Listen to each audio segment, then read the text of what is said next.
Isang bellhop sa isa sa pinakasikat na five-star hotel sa Dubai ang nagbunyag sa akin ng sikretong hinding-hindi gugusturing ipaalam ng management sa inyo. Sabi niya, at binabago ko lang ng kaunti ang mga salita dahil nakiusap siya, tinatanggihan daw nila noon ang mga walk-in kapag peak season. Ngayon nakatayo ako sa lobby na dinesenyo para sa 1,000 bisita at pinapanood ang mga fountain na umaandar para sa wala. 6 na taon na siya rito. Hindi pa niya nakitang ganito katahimik ang lugar na ito. Hindi noong mga lockdown sa COVID. At hindi rin tuwing Ramadan. At ngayon, sa pinakabising panahon ng taon, hindi siya nag-iisa. Nitong mga nakaraang linggo, maraming manggagawa sa sektor ng turismo, retail at hotel sa Dubai ang lumapit sa akin. Ang ilan ay nagtago ng pangalan, ang iba naman ay hindi, upang ilantad ang tahasang pagbagsak ng mga turista. Hindi ito ordinaryong pag-unti ng tao, kundi tuluyang paglaho. Isang uri ng kawalan na mararamdaman mo sa iyong dibdib habang nakatayo sa isang maranyang gusali na ang tanging maririnig ay ang sarili mong mga yapak. Ito ang nagpapaiba rito sa mga nakasanayang balita na nagtatanong kung tuluyan na bang namamatay ang Dubai. Ngayon, hindi galing sa mga eksperto sa London o New York ang babala. Ito ay mula sa mga nag-aayos ng higaan, mga tsuper at mga ordinaryong trabahador. Mga manggagawang walang dahilan para magsinungaling. Ngunit may bawat dahilan para manahimik na lamang. Dahil sa Dubai, ang pagsasalita laban sa amo mo ay maaring maging sanhi ng pagkawala ng iyong bisa tirahan at karapatang manatili sa bansa. Gayunpaman, nagsasalita pa rin sila. Maaring magsinungaling ang pakiramdam, ngunit ang mga dokumento ay hindi. At ang mga datos mula sa sektor ng turismo sa Dubai ay salungat sa bawat pahayag na inilabas ng kanilang tourism board ngayong taon. Suriin natin ng magkasama ang occupancy sa hotel based sa kilalang datos ng STR Global sa buong mundo. Ang average occupancy sa mga maranyang hotel sa Dubai ay bumagsak mula 82% noong nakaraang taon hanggang sa pagitan ng 54 at 61% ngayong taon. Hindi ito basta simpleng problema lang. Ang kita kada kuwarto na siyang pinakamahalagang sukatan para sa kanila ay bumagsak ng tinatayang 27% kumpara noong nakaraang taon. Ang ilang hotel sa Sheikh Zayed Road ay wala pang 40% ang occupancy kapag weekdays. Ayon sa isang manager, hindi pa nito nababayaran ang kuryente, sweldo ng mga tauhan at mga utang para sa naglalakihang gusaling ito kapag kinuwenta mo na ang lahat. Sunod ang retail. Ang Dubai Mall, ang pinakamalaking shopping center sa daigdig, ay nakararanas din ng matinding epekto. Bumagsak ang bilangan ng mga tao rito ng 18% hanggang 23% kumpara noong nakaraang taon. Ayon sa tapat na ulat ng dalawang manager doon, ang mga tindahang dati pinipilahang ngayon may mga bakanting fitting room na lamang. Ang mga mamahaling tatak na may pila noon ay nagpapasalin na ngayon na parang ordinaryong outlet mall. Isang empleyado sa butik ng mamahaling rilo ang nag-ulat na 3 araw silang walang benta noong nakaraang buwan. 3 araw sa Dubai Mall. Imposible dapat ito. Ganoon din ang flight. Ang airport ng Dubai ay nananatiling isa sa pinakabise sa buong mundo sa bilang ng pasahero. Totoo yan. Ngunit sa aking pagsisiyasat sa datos, ang mga transit passenger na dumadaan lang papunta sa ibang bansa ang bumubuo sa malaking bahagi ng numerong yan. Ang mga turistang pumupunta talaga sa Dubai bilang destinasyon ay kapansin-pansing nabawasan na. Maraming travel agency sa United Kingdom Germany at India ang nagsabing bumaba ng 15 hanggang 30% ang mga booking sa Dubai kumpara noong nakaraang taon.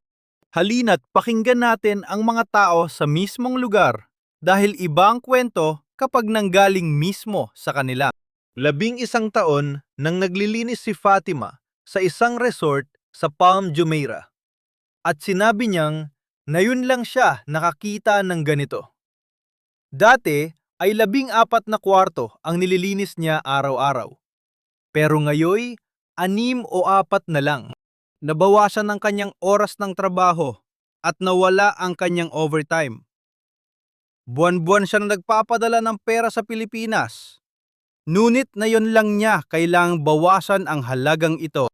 Hindi ako nagrereklamo, sabi niya sa akin. Nariyan din si Raj, isang tuper sa airport ng Dubai, simula pa noong 2017. Dati ay may 18 hanggang 20 pasahero siya araw-araw mula sa terminal. Ngunit noong nakaraang buwan, bumaba ito sa 9 na lang. Naghihintay siya sa pila ng mahigit 1 oras bago makasakay uli. Sabi niya, nandiyon ang lahat ng sasakyan. Ang mga pasahero lang ang wala. Iniisip na niyang umuwi sa Kerala, hindi dahil gusto niya, kundi dahil hindi na sapat ang kanyang kinikita.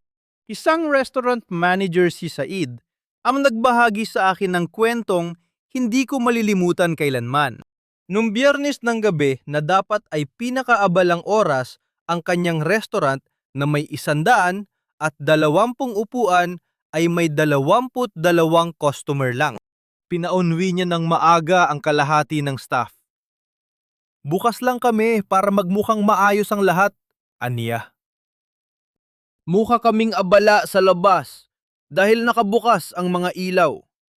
Pero sa loob ay mistulang ghost town. Paulit-ulit kong narinig ang salitang iyon sa aking pakikipag-usap. Kusang loob nila itong binanggit. Iba't ibang trabahador ang nagsabi ng parehong salita. Ano nga ba ang sanhi nito? Hindi naman nawala ang ganda ng Dubai. Hindi na lang ito sulit sa presyo nito at napakalaki ng pagkakaibang iyon na yon. Una ay ang gastos. Palaging mahal sa Dubai. Ngunit nitong nakaraang 2 hanggang 3 taon ng inflasyon ay nagtulak sa mga presyo sa antas na nagtataboy sa mga ordinaryong turista. Tumaas ang presyo ng hotel ng 30 hanggang 45% kumpara noong 2019. Ang simpleng hapunan para sa 2 sa katamtamang restaurant ay nagkakahalaga na ng 120 hanggang 180 dirhams. At ang taxi ay higit 40 dirham. Kapag ang mga kalabang bansa gaya ng Turkey, Saudi Arabia, Maldives o Greece ay nag-aalok ng mas magandang karanasan sa mas mababang halaga, mawawalan talaga ng saysay ang Dubai. Pangalawa ay ang kompetisyon at napakalaki ng hamong ito. Naglalabas ng daan-daang bilyong dolyar ang Saudi Arabia para magtayo ng turismo. Riyadh, Jeddah, Neom, Al-Ula. Hindi na lang ito simpleng plano. Mga construction site na ito na may takdang pagbubukas. Mahigit 100 milyong tourist visa ang inilabas nila nitong nakalipas na 12 buwan. Katotohanang hindi maitatanggi. Direkta itong hamon sa dominasyon ng Dubai. At kaiba sa kanila, may panlaban ng Saudi ang turismo ng Hajj at Umrah na sandigan nila laban sa kahit anong krisis. Ikatlo, ang matinding klima. Lumalampas na sa 50 degrees Celsius ang tag-init sa Dubai, 122 degrees Fahrenheit. Kahit sa dating malamig-lamig na mga buwan, umaabot pa rin sa 40 hanggang 44 na degrees Celsius. Ang panahong masarap mamasal sa labas ay unti-unti nang umiigsi. At ayon sa mga eksperto sa klima, patuloy pa itong liliit sa mga susunod na taon. Para sa isang lungsod na umaasa sa mga outdoor attraction, dalampasigan desert tour at rooftop bar, malaking banta ito sa kanilang kaligtasan. Ikaapat at bihira itong isiwalat, may problema sila sa labis na supply. Masyadong mabilis at marami ang itinayo ng Dubai para sa demand na unti-unti na palang bumababa. Nadagdag ang lungsod ng halos 40,000 kwarto ng hotel sa nakalipas na 5 taon. Kapag binaha mo ang merkado ng supply ng walang sapat na demand, babagsak talaga ang presyo. Ngunit dahil sa mga utang sahod at kuryente, hindi kayang ibaba ng mga operator ang presyo para lang mapuno ang mga silid. Kaya naman walang gustong kumuha ng mga bakanting kwarto dahil sa sobrang mahal. At panlima ang mahirap, sukatang salik pagkasawa. Ang tatak ng Dubai ay nabuo sa pagiging bago nito. Ang pinakamataas na gusali, pinakamalaking mall, pinakamarangyang hotel. Pero kumukupas din ang bago. Ang pinakamataas na gusali sa mundo ay nananatiling ganoon pa rin simula noong 2010. 15 taon na ang nakalipas. Ang mga turistang pumunta noon para lang mamangha, hindi na babalik ngayon. At ang trend sa social media na nagpasikat sa Dubai bilang pangarap na destinasyon ay nagbago na. Pabor ang algorithm na yon sa Japan, Portugal, Colombia at Albania na tila hindi pa nadidiskubre. Ang Dubai naman ay tila gasgas na sa mga post. Ayon sa Department of Economy and Tourism ng Dubai, lumago ng 8% ang bilang ng mga turistang dayuhan kamakailan. Pero dito natin makikita ang tapatan ng opisyal na ulat at ng totoong nangyayari. Kasama sa 8% paglagong yan, ang mga turistang dadaan lang mga pasahero ng barko na hindi naman lumalabas ng daungan at mga dumadalo sa komperensya na hindi man lang nakatapak sa mall. Kapag tinanggal mo sila at itinira lang ang mga totoong turista, yung mga nagpapaewan ng ilang gabi kumakain sa restaurant at bumibili ng mga pasalubong. Ayon sa mga insider, hindi gumagalaw o pababa pa ang numerong ito. Nag-anunsyo na ang pamahalaan ng mga bagong visa kampanya sa marketing at mga proyekto para sa Expo City. Sa totoo lang, mga seryosong hakbang ito na may malaking pondo. Nalagpasan na ng pamunuan ng Dubai ang mga krisis noon. Halos gumuho sila noong 2008, pero nakabangon pa rin. Mahalaga ang kasaysayang yan. Ngunit nagdududa ang ilang eksperto kung uubra pa ba ang lumang diskarte ngayon. Ang pagbangon noong 2008 ay dahil sa sigla ng pandaigdigang paglalakbay murang langis at kawalan ng kalaban sa karangyaan. Wala na ang mga kondisyong iyon ngayon.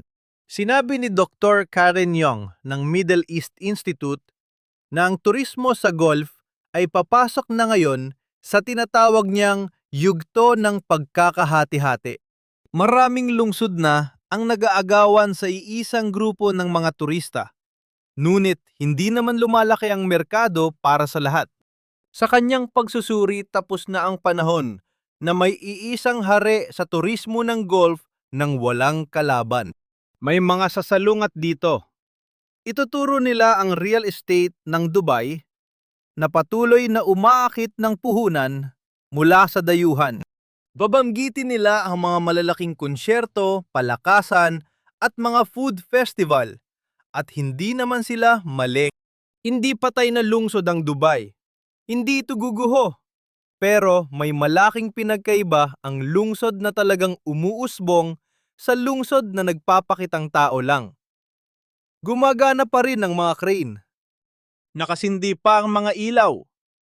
Pero sa likod ng salamin at kislap, iba ang kwento ng mga manggagawa kaysa sa mga brochure.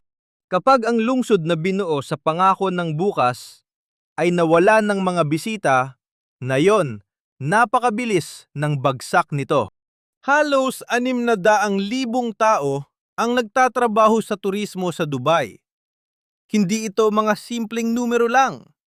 Sila ay mga tao tulad nina Fatima Raj at Said. Mga taong nakasalalay ang renta sa trabaho, ang visa sa kontrata at ang pamilya sa Manila, Kerala at Cairo ay umaasa sa buwanang padala sa tamang oras. Kung mananatiling mababa ang occupancy sa susunod na 2 quarter, hula ng mga eksperto ang pagsasanid ng mga hotel at tanggalan sa trabaho. Posible ring may magsipagsara, lalo na ang mga katamtamang hotel na walang suporta mula sa pondo ng pamahalaan. Damay dito ang mga restaurant, retail, transportasyon, libangan at konstruksyon na nagtatayo pa rin na tila. Babalik ang sigla noong 2019. Para mabago ito, may 3 bagay na dapat mangyari. Kailangang ibaba ng Dubai ang kanilang mga presyo para makalaban sa Saudi at Mediteraneo kahit na maliit na lang ang kitain nila. Dapat din silang mag-iba ng alok tulad ng kultura, edukasyon at kalusugan mga sektor na nagpapabalik sa mga turista.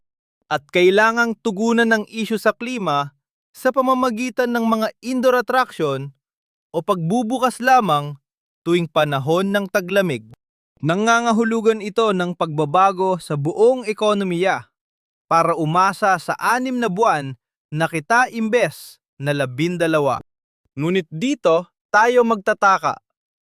Ang pinansyal na sistema ng Dubai ay nakatali sa walang katapusang paglago. Ang utang ng mga dambuhalang proyekto ang reputasyon ng bansa. Lahat ito ay nakasalalay sa isang hula na mas maraming dayuhan ang darating sa susunod na taon. Kapag ang paniniwalang yan ay gumuho, kahit pansamantala, magsisimulang masira ang makinarya sa paraang napakahirap ng maituwid pa. 6 na buwan, mula ngayon, babalikan natin ang sandaling ito. Makikita natin kung isa lang ba itong matinding dagok na pilit nilagpasan ng Dubai. Gaya ng palagi nitong ginagawa, gamit ang ambisyon, pera at matinding determinasyon. O kaya naman, simula ito ng masakit na pagtutuos para sa isang sistemang binuulang sa paniniwalang hinding-hindi magsasawa ang buong mundo. At alam na ng mga manggagawa kung saan ito papunta. Ramdam nila ito sa mga walang lamang pasilyo, bawas na oras ng trabaho, at sa katahimikang pumalit sa ingay ng mga maleta sa sahig na marmol. Kung nagmulat sa inyo ang ating imbestigasyon sa tunay na kalagayan sa Dubai, mag-like at ibahagi ito sa mga taong dapat ding makaalam nito. Patuloy nating binabantayan ito at sa susunod nating ulat ay ilalantad natin ang mga datos na hindi pa alam ng publiko. Mag-subscribe para hindi ito mapalampas. Kung nagtrabaho ka ron o bumisita ka makailan at napansin mo ang mga pagbabagong ito, sabihin mo sa akin ang nakita mo. Dun sa comment section ang totoong mga kwento. Binabasa ko ang bawat isa.